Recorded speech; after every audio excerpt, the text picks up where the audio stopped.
السلام عليكم ورحمة السلام الله عليكم وبركاته. ورحمة الله اللهم صل وبركاته. وسلم وبارك على سيدنا محمد ازيكم وعلى آله عاملين وصحبه ايه؟ أجمعين. النهاردة ازيكم انا اول مرة عاملين ايه؟ اسجل فيديو معاكم واول مرة النهاردة انزل أنا فيديو. حبيت أصور بس انا فيديو عملت حاجة معاكم، انا كنت أجرب كده أشوف حباها وكنت حابة ان هنفع انا في اجرب تصوير اعملها في الفيديوهات ولا البيت لأ. عشان كنت عاملة النهاردة حاجة نظافة، جديدة عليا، وان أنا هي أول مرة اضمن أعملها. ان اللحمة هعملها من بتاعتي الألف للياء كويسة في وكده. البيت، اللي هي كفتة الرز. احنا طبعا كلنا بنجيبها من برا وبنروح عند الجزار ونفرمها. بس بصراحة يعني الواحد مش بيبقى ضامن النظافة بتاع المفرمة وكده، فقلت اجرب اعملها في البيت، وطلعت طريقتها سهلة جدا وطلعت حلوة جدا. فخلاص انا هعتمدها ومش هجيبها من برا تاني. وهي طريقتها والله طلعت سهلة جدا يعني، ما فيهاش افتكاسات كتير.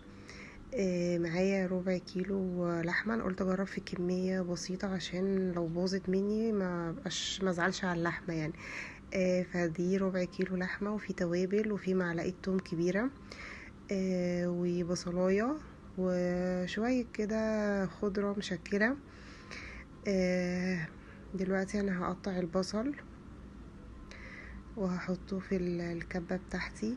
وكان معايا كمان عامل الربط اللي هيربط لي الكفتة ومش هيخليها تفك. المفروض دوت دقيق رز. احنا في العادية المفرمة بتاعة الجزار احنا بناخد الرز سليم.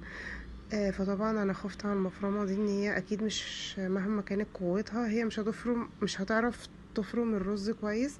فانا جبت المطحنة الصغيرة بتاع الخلاط وغسلت الرز مرة واتنين وتلاتة، وحطيته على يعني حطيته على فوطة كده عشان ينشف، وسيبته يوم. وبعدين جبت المطحنة الصغيرة بتاع الخلاط، وقمت طحنة فيها الرز، وكنت كل شوية بنخله بمصفى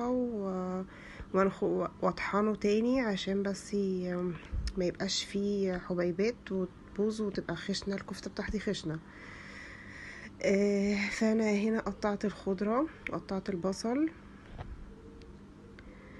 في الكبة بتاعتي.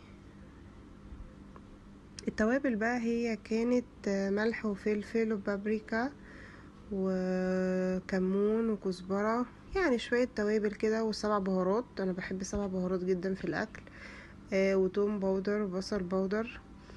هنا انا ضربت الخضرة مع البصلاية، انعمهم شوية قبل ما احط اللحمة.